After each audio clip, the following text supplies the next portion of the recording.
मला एकाने विचारलं, परमेश्वर माझ्यावरती प्रसन्न आहे असं मी काय करू? उपवास करू, नवस करू का पूजा करू? मी बोललो, ह्यातलं काही करायची गरज नाही. श्रद्धा असणं ही असलीच पाहिजे. आपण नॉर्मल पूजा केली, सकाळी निघताना एक श्रद्धा आहे म्हणून पूजा करून निघालो घरातून, ठीक आहे, आपलं मन प्रसन्न राहतं. पण सर्वप्रथम आपले आई-वडील, आपल्या वडिलांची काळजी घ्या.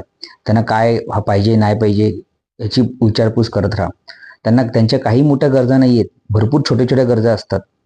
त्यांना विचारलं तरी पण त्यांना भरपूर आयुष्यात भरपूर काही साधले असं वाटतं. त्यामुळे ह्या गोष्टी काही गरजेच्या नाही आहे. आपले आई-वडील आहेत, आपले नातेवाईक आहेत, आपल्या जवळ जी लोकं आहेत, त्यांना आपल्याला सगळं करता येणार नाही, पण आपल्याकडून जेवढं होईल तेवढे चांगले 2 शब्द बोलून आपल्याकडून ज्या काही गोष्टी करता येईल त्या गोष्टी नक्की करा. तुम्हाला परमेश्वर प्रसन्नच राहील. तुम्हाला पाहिजे, नाही पाहिजे सगळं देत राहील.